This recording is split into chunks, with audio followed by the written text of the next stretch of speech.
소리가 좀 있었어요. 하루 오지는데 사람 안 받아주고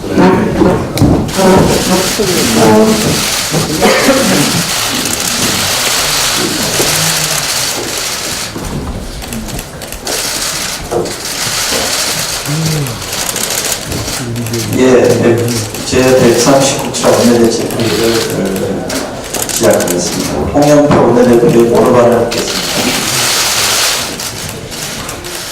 오늘 세월호 참사 어머니들이 있는 날입니다.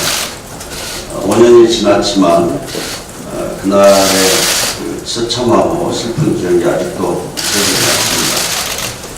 똑같은 우리 아이들을 포함한 304명의 안타까운 희생을 보면서 슬픔으로 숨이 막혔습니다.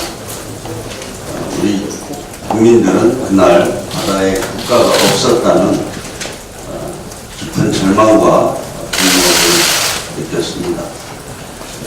희생자들의 영면을 기원하고 유가족들에게로 깊은 위로의 말씀을 드립니다. 세월호 참사는 아직도 진행되고 있는 아물지 않은 선생입니다.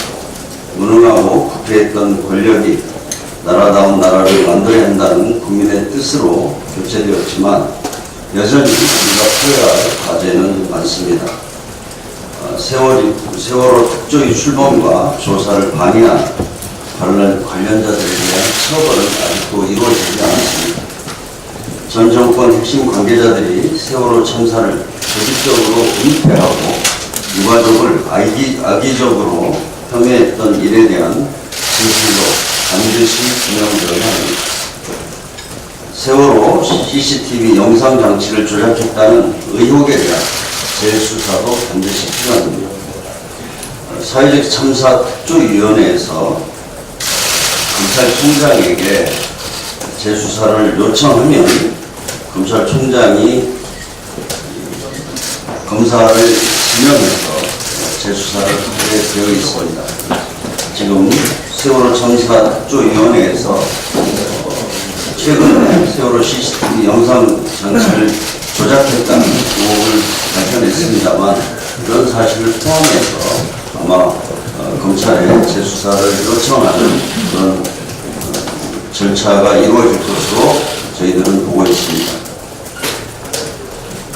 철저한 조사가 이루어지고 진실이 밝혀져야 세월호 참사가 비로소 아물 수 있을 것입니다.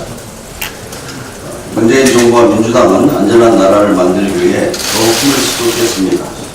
잊지 않겠습니다. 그리고 행동하겠습니다. 국회가 해야 할 일도 있습니다. 세월호 참사로 정신적 충격을 받은 민간 잠수사, 소방 공무원, 당시 단원고 재학생 및 교직원들에 대한 심리치료를 지원하는 국민관원법 처리입니다. 법안이 발의된 지 2년이 지나도록 한국당의 반대로 법사위에 계류되어 있습니다.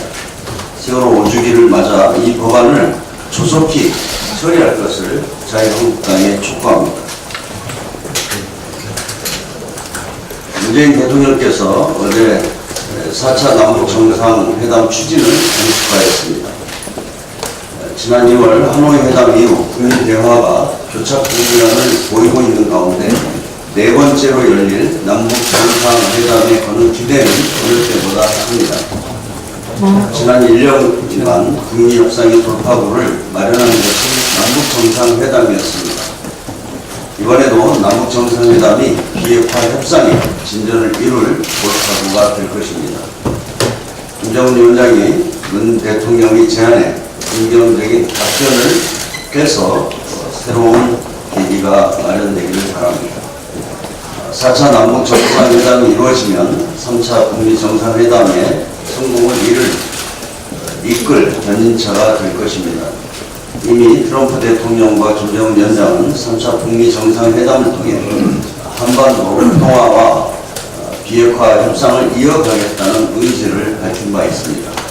구체적인 비핵화 해법에 대한 의견 차이가 있지만 4차 남북 정상회담을 통해 북미 양측의 이견을 좁힐 해법이 마련되기를 기대합니다. 한반도 평화로 가는 길이 더디고 힘들더라도 우리는 반드시 이 길로 나가야 합니다. 인내심을 갖고 더 적극적인 역할을 우리가 해야 합니다. 어제 3당 원내대표가 만났지만 4월 국회 일정 합의가 또다시 불발되었습니다. 정말 국민을 위한 국회를 이렇게 멈춰 세워도 되는 것인지 회의감을 느낍니다. 정쟁은 정쟁대로 하더라도 국회가 기본적으로 해야 할 일을 해야 하지 않겠습니까? 그러나 자유한국당은 끝까지 정쟁으로 일관하고 있습니다. 작년 12월 이후 5개월 동안 한국당이 한 일이라고는 습관적인 국정조사와 특검용 그리고 무차별적인 고소 고발뿐이었습니다. 선거제 개혁 등 패스트트랙을 포기해라. 그렇지 않으면 아무것도 할 수 없다. 장관 임명을 철회해라. 그렇지 않으면 아무것도 협조하지 않겠다. 라고만 외치고 있습니다. 이미선 헌법재판관 후보자에 대한 정치 공세도 마찬가지입니다. 한국당 주장 가운데 사실로 확인된 위법 사실은 없습니다. 그런데도 근거 없는 주장과 인신공격만 하면서 부적격 후보라고 매도하고 있습니다. 어제는 이미선 후보자를 검찰에 고발까지 했는데 검찰 조사에서 혐의가 없다는 결론이 나온다면 어떻게 책임을 질 것인지 묻고 싶습니다. 아니면 말 것이기에 무책임한 정치 공세로 더 이상 국회를 멈춰 세워서는 안 됩니다. 한국당에 거듭 요청합니다. 민생과 경제 살리기 입법은 한국당의 정쟁을 위한 흥정의 대상이 아닙니다. 오늘 당장 4월 국회가 정상적으로 운영될 수 있도록 협조해 주기 바랍니다. 정쟁과 무관한 민생 입법과 경제 활성화 입법, 추경 편성 논의에 응해줄 것을 다시 한번 촉구하는 바입니다. 이상입니다. 예, 다음은 조정식 정책위원장 발언 듣겠습니다. 오늘은 세월호 참사 5주기입니다. 5년이라는 시간이 지났지만 그날의 상처와 아픔은 여전합니다. 국가의 무능과 총체적 구조 실패로 사랑하는 아이와 가족을 잃은 유가족들과 국민들의 슬픔 역시 세월이 지나도 잊혀지지 않습니다. 하늘의 별이 된 우리 아이들과 희생자들의 명복을 빌며 유가족 여러분께도 거듭 위로의 말씀을 드립니다.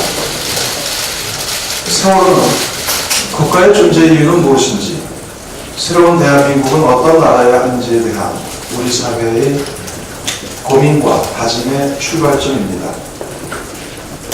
27년 동안이나 힐즈버거 경기장 참사에 대한 진상규명에 모임을 다했던 영국의 사례를 생각할 때 세월호 참사에 대한 온전한 진상규명까지는 아직도 갈 길이 멀다고 생각합니다.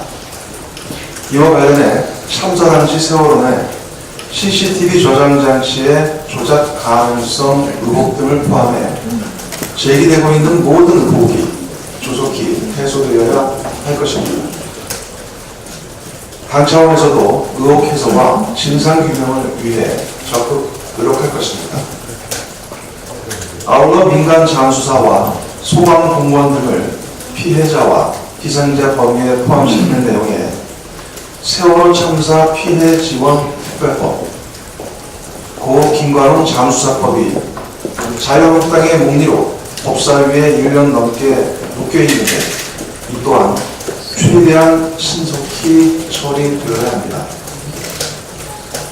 무엇보다 필요한 일은 다시는 국가의 무능과 무책임 탓에 국민의 소중한 생명이 위협받는 일이 없도록 제도적 장치를 마련하는 일입니다. 그 핵심의 하나가 소방 간의 국가적화입니다. 국민의 생명을 지키는 소방에 대한 국가적 차원의 지원체계 마련과 효율적인 국가 안전망 구축은 더 이상 미룰 수 있는 일이 아닙니다. 더불어민주당은 이번 4월 국회 내에 소방과 국가적화 관련 법 처리에 강력을 집중할 것입니다. 자유한국당 역시 국민 안전을 배후로 한 정치 공세를 즉각 중단하고 소방관 국가직화에 적극 협력해야 할 것입니다.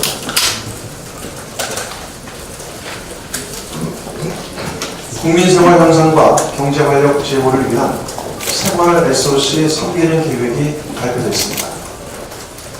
2022년까지 총 30조 원의 재정을 투입해 일상생활에 필요한 인프라를 개선하고 삶의 기본이 되는 안전시설을 확충하게 됩니다.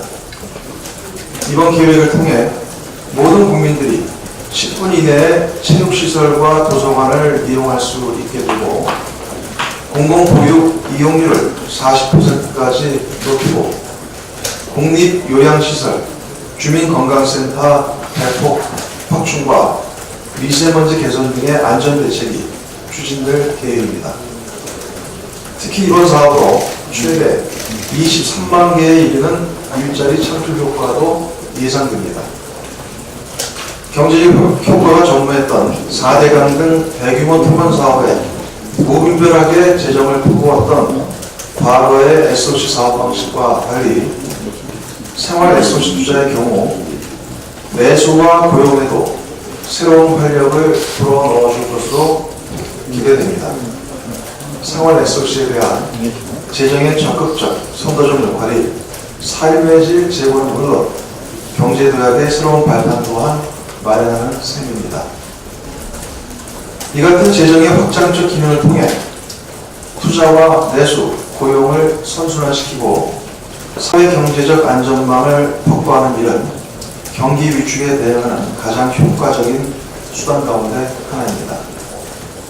이 때문에 지난 주말 워싱턴에서 열린 G20 재무장관 회의와 IMF 세계은행 총재 회의에서 각 회원국들에게 글로벌 경기 하방에 대처하기 위해 확장적 재정 통화 정책과 적시 정책 대응 그리고 포용성 강화 등을 권고했습니다.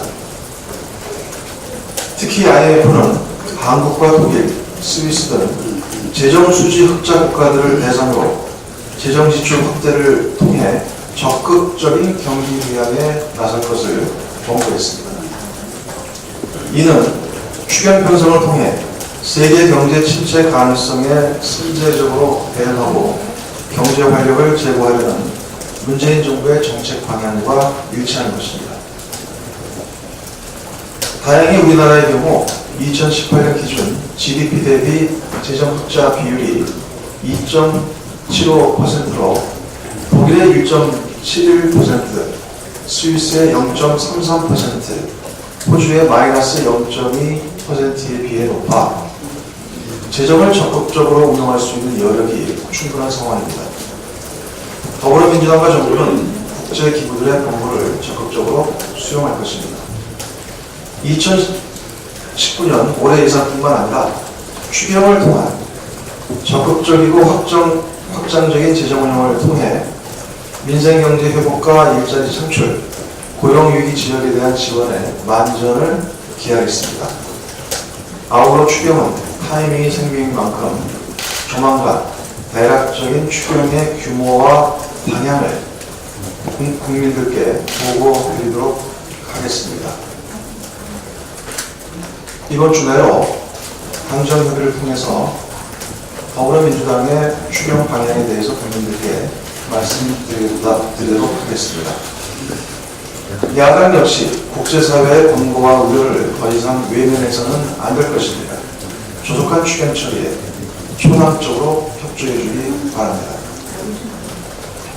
예, 수고하셨습니다. 다음은 윤준호 의원의 해양 관련 발언 듣겠습니다.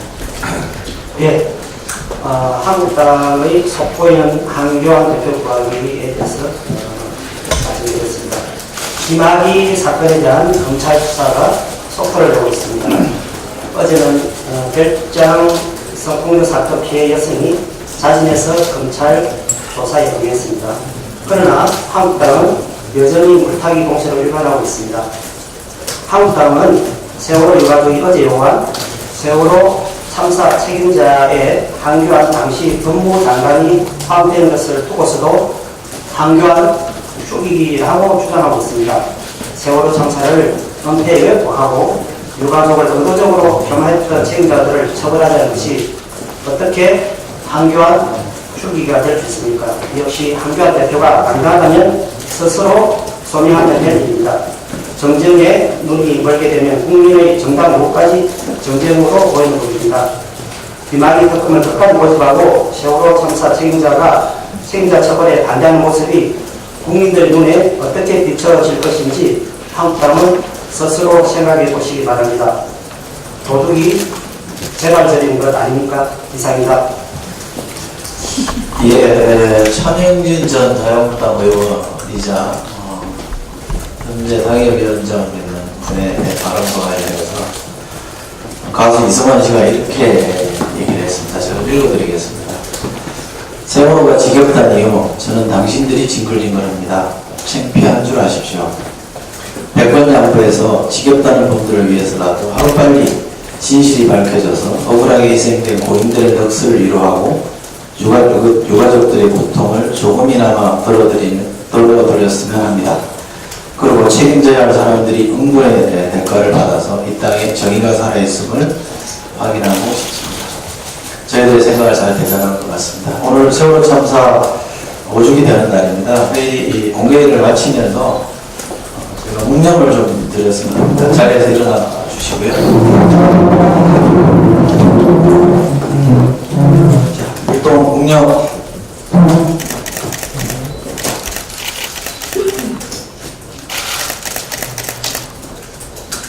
바로